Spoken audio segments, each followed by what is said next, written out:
Assalamualaikum warahmatullahi wabarakatuh. Selamat berjumpa kembali bersama saya Ucu Koswara. Kali ini saya akan membahas tentang materi lanjutan dari materi sebelumnya, eh, yaitu kuantor atau pernyataan berkuantor.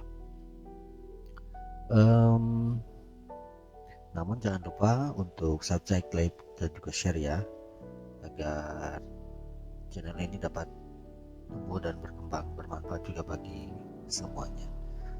Baik, kita langsung saja.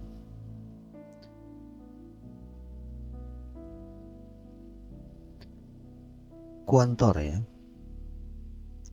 Kuantor ini adalah suatu kalimat ekspresi yang memuat kuantitas objek yang terlibat.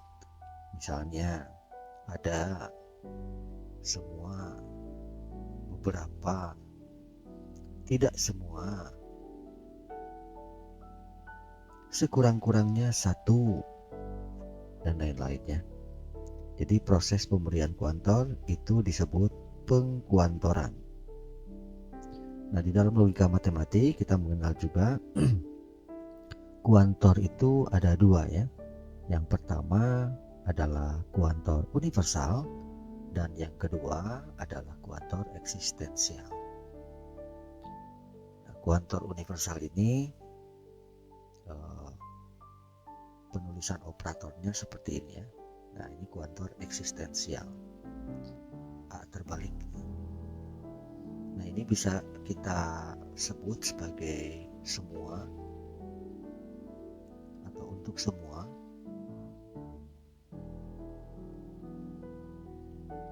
atau bisa juga untuk setiap,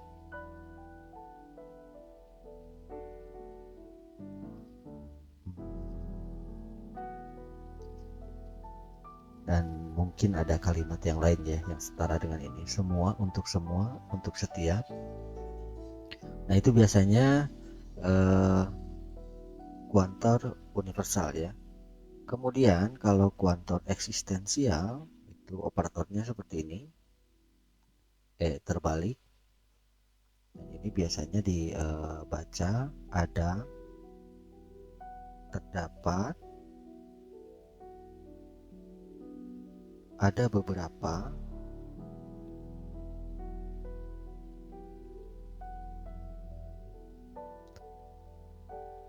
ya kalau negasinya berarti tidak terdapat begitu ya. Ya kira-kira seperti itu untuk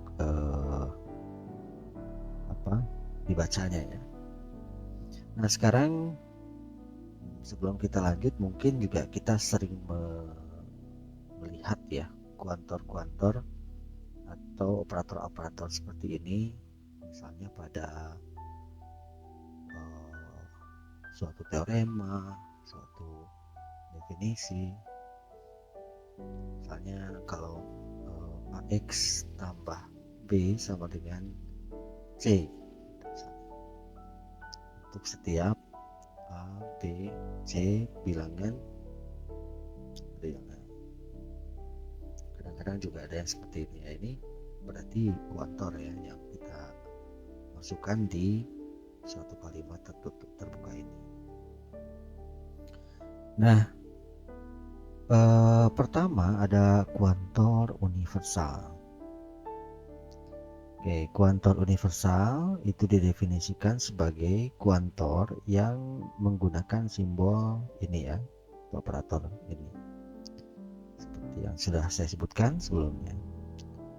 Ini disebut sebagai kuantor universal atau universal quantifier.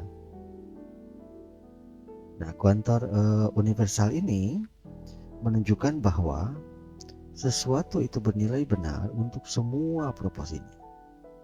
Jadi untuk semua proposisinya.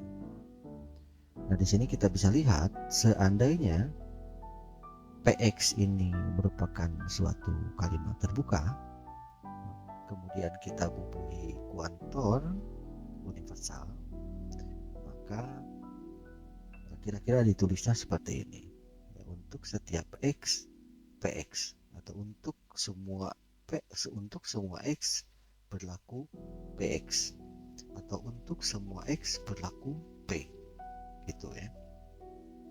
Nah, kalimat berkuantor juga dia memiliki negasi. Dalam kalimat berkuantor juga dia memiliki negasi. Begitupun pada kuantor universal. Jadi kalau kuantor universal kita tulis sebagai ini, untuk setiap X Px, maka kita dapat membuat negasi dari kuantor universal ini. Dan ini sama saja dengan atau setara dengan kebalikannya nanti ya.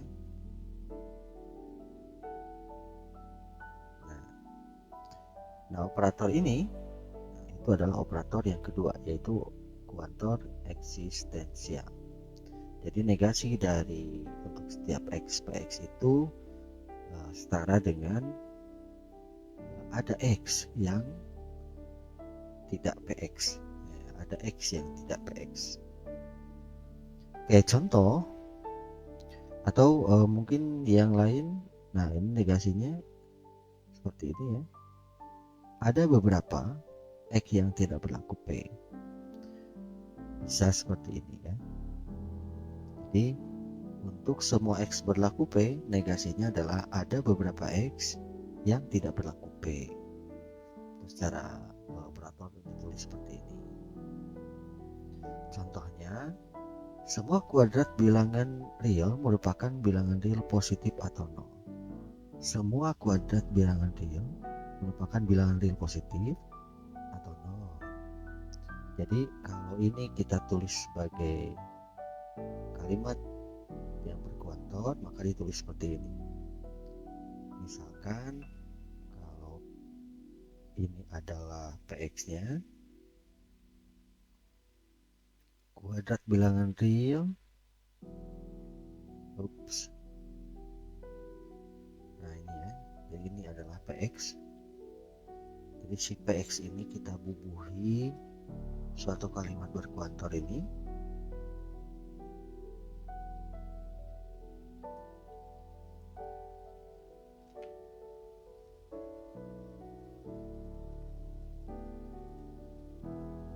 Oke, kita bubuh ini.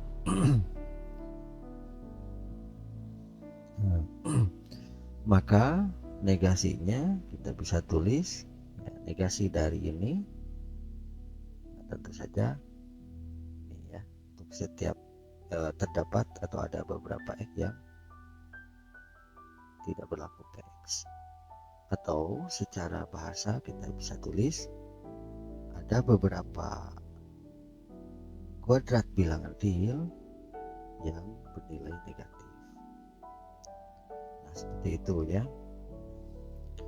Nah, ini juga bisa ditulis dalam bentuk umum sesuai dengan bahasa matematiknya ya. Saya ulangi seperti ini. Semua kuadrat bilangan real merupakan bilangan real positif, atau bisa ditulis seperti ini. Px-nya adalah ini ya. Jadi untuk setiap atau untuk semua X elemen real itu berlaku X kuadrat lebih dari sama dengan 0. Nah, negasinya berarti terdapat beberapa X bilangan real yang bernilai kurang dari 0 atau bernilai negatif. Jadi seperti itu ya. Kalau universal itu ini, berarti kebalikannya adalah ini. Selanjutnya, nah yang eksistensial ya, berarti kebalikan yang tadi ya. Untuk kuantor eksistensial. Nah, definisinya kuantor eksistensial menunjukkan bahwa di antara objek-objek dalam semestanya paling sedikit ada satu objek atau lebih yang mempunyai sifat kalimat yang menyatakan yang benar maksudnya ya. Simbol kuantor eksistensial adalah ini, nanti sudah kita sebutkan. Dapat dibaca terdapat atau ada. ada beberapa gitu ya. Jadi kalau misalkan PX itu adalah suatu kalimat terbuka, kemudian kita berikan suatu kuantor eksistensial, maka dibaca seperti ini ya, ada beberapa X yang berlaku P. Dan negasinya adalah kuantor universal ya. Nah, untuk semua X tidak berlaku P. Nah, itu negasinya. Untuk semua X tidak berlaku P. Oke, sekali lagi kalau suatu PX kita berikan suatu kuantor eksistensial, kita negasikan, maka ini sama dengan untuk setiap X negasi dari PX. Seperti itu ya. Contoh, terdapat X bilangan real di mana X kuadrat sama dengan 1. Terdapat atau ada beberapa X bilangan real di mana X kuadratnya sama dengan 1. Jadi kalau misalkan ini dianggap sebagai suatu PX, PX-nya adalah X kuadrat sama dengan 1, kemudian kita cantumkan kuantor eksistensial ini ya. Jadi ada beberapa X bilangan real.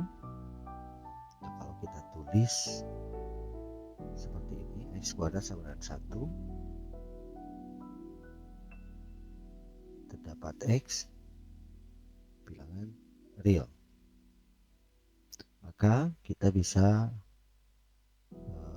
mengambil atau membuat negasi daripada ini.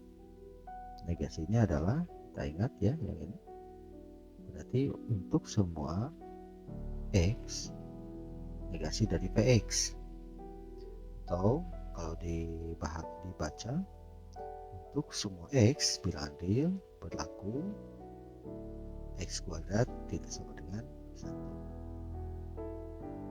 atau boleh untuk semua X bilangan real tidak berlaku X kuadrat sama dengan 1, boleh seperti itu ya.